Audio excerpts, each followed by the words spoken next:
Alone Africa, Season 12, Episode 9, recap, coming up next. Friends, thank you for tuning in again to my channel this week, Tenta Outdoors. My name is Alan from Season 10 of Alone. Up first on the episode was Kelsey. It's day 24. She can't pull her bow. She's not catching fish, and she has now entered the starvation game. Kelsey goes for a walk to clear her head like she often does, because she mentions it's just too depressing to stay at her camp where her mind can just wander into negative thoughts.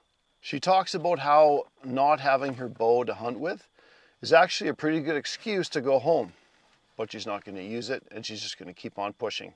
So while she's on her walk, clearing her head, she runs into some game animals. She sees a wildebeest and she sees a warthog. She doesn't have her bow because she can't pull it back all the way, but I couldn't help but wonder this. Even if she can only pull it back 80% of the way, I believe, or perhaps a 50-pound bow at 80% would still have enough energy to be able to put a fatal shot on an animal as small as a warthog. And I'm saying this because on her first warthog kill, I believe it was her first arrow passed completely through the warthog and kept on going. And that's even on animals as large as moose and elk. Arrows often go completely through and out the other side. So I'm thinking that maybe even at 80%, if she can adjust her aim, she would be able to successfully kill a warthog. It's day 26, Kelsey is hungry. She turns to the camera and reminds us to help those in our community who are hungry.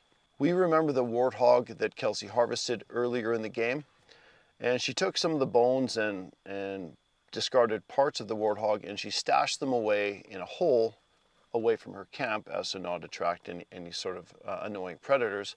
And she went back to that hole to harvest maggots that the flies had laid on her warthog parts, and she harvested some of those maggots for bait.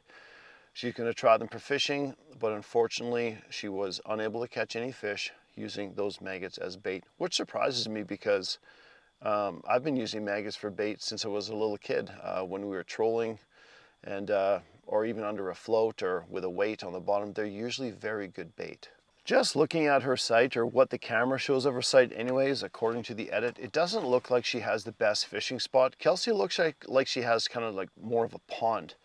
And I'm comparing it to Nathan's site, who looks like he has this very large lake in front of him, which would likely hold larger and more fish. Kelsey is feeling weak, frustrated, and she's also finding the food fantasies extremely difficult to deal with. She has a few acacia seeds, but they have very few calories. Kelsey wisely moves to a different fishing spot, and as she's beginning her fishing, her pole breaks and she's too frustrated to continue. Now, I couldn't be too hard on Kelsey when this happened, because when you're hungry and so low on calories, your patience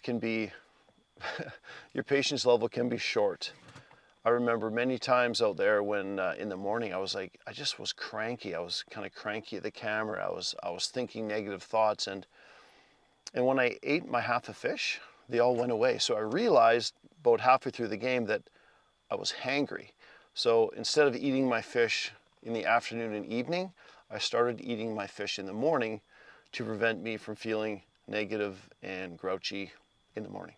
It's day 27, and Kelsey talks about the effectiveness of the Alone weight loss program. And yes, it is very effective. I ended up losing in total 78 pounds when I was out there. It is Kelsey's mom's birthday, and she celebrates it by eating her last saved piece of warthog jerky. Kelsey mentioned a quote. I believe it was from her mom, and the quote says, "Put one foot in front of the other, no matter how exhausted you are." And she used that to break herself out of the funk and give her some strength. Kelsey says the hardest thing right now is not knowing how many people are left in the game and how everyone else is doing. Kelsey mentioned something quite interesting. She mentioned that she believes Katie is still left in the game, and Kelsey is correct. It's her, Katie, and Nathan remaining in the game. Up next in the episode is Katie. Her first scene is eating some greens. It's almost like she's forcing herself to, and she speaks about how it's hard to keep it up. Katie has not had protein since day one. She decides to go on a walkabout east to try to find some new resources. She says this is a week that something needs to happen, whether it be hunting or whether it be fishing. During her trek east, she is weighing her caloric expenditure for this venture, and she's wondering if it's going to pay off. Then she falls. They break to commercial, obviously. They come back, and she appears to be okay. She does pull a few large thorns out of her hand, but she continues on her way in search of the promised land.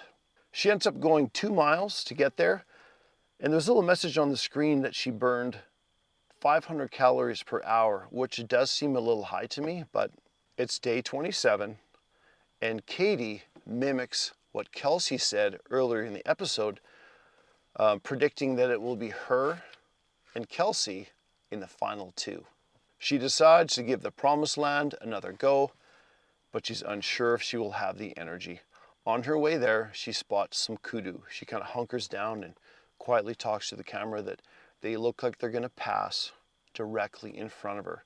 She hunkers down, but unfortunately we have to wait till next week to see if those kudu do move in front of her close enough for a shot with her bow. Up next is Nathan, and it is day 25. Nathan's opening scene is thinking about home. He's thinking about how much he cherishes each morning with his wife having coffee, whether they're just sitting quietly, enjoying each other's company, or chatting.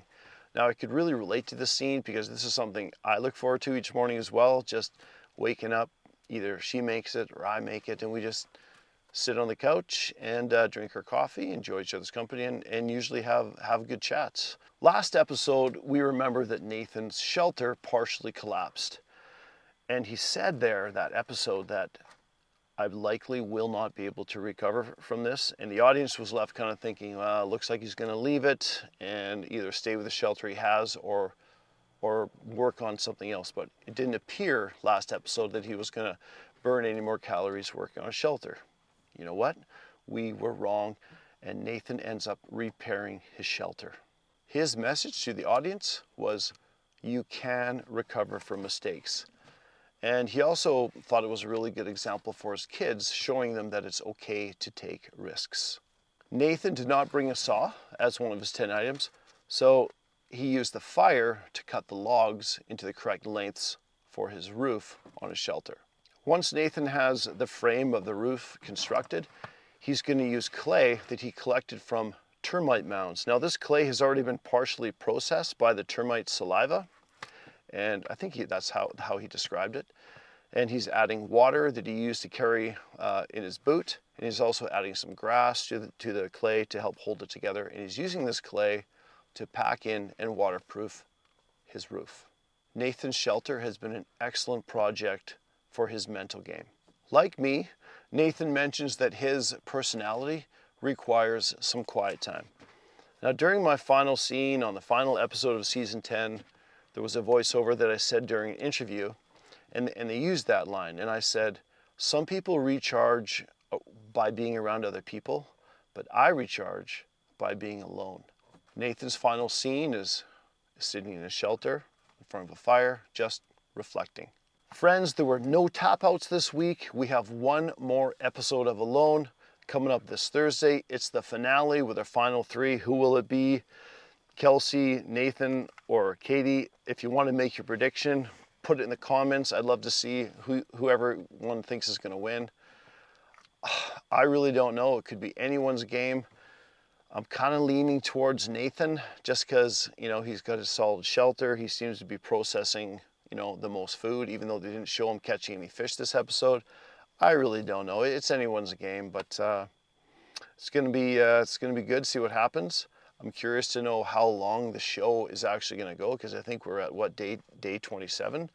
Are we gonna jump like a week or 2 ahead, or is it gonna end in the early 30s, or is it gonna be in the 40s? I don't know. Anyways, folks, tune in next week, and we'll talk about it. Take care.